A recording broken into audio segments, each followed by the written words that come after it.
বাংলাদেশের পথে নেপাল এই মুহূর্তে। নেপালে নৈরাজ্য, এবং আমরা যা খবর পাচ্ছি নেপালে রাত 8:17 নেপালের স্বরাষ্ট্রমন্ত্রী তিনি পদত্যাগ করেছেন। রমেশ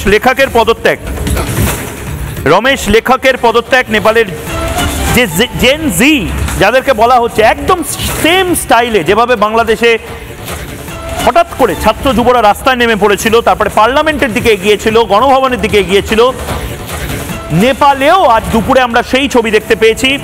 ফেসবুক এবং ইউটিউবের মতন 20টির ওপর সোশ্যাল মিডিয়া, মানে গোটা দেশের সব সোশ্যাল মিডিয়া সামাজিক মাধ্যম ব্যান করে দেওয়ার সিদ্ধান্ত নেয় নেপাল সরকার, এবং তারপরেই 18 জন আন্দোলনকারী তাদেরকে গুলি করে মারা হয়।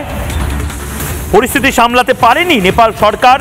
আমরা পরিস্থিতির দিকে নজর রাখছিলাম, এবং এখন যা আমাদের কাছে খবর, নেপালের স্বরাষ্ট্রমন্ত্রী আজ দুপুরের ঘটনার সম্পূর্ণ দায়ভার নিজের মাথায় নিয়ে, নৈতিক দায় নিয়ে পদত্যাগ করলেন রমেশ লেখক।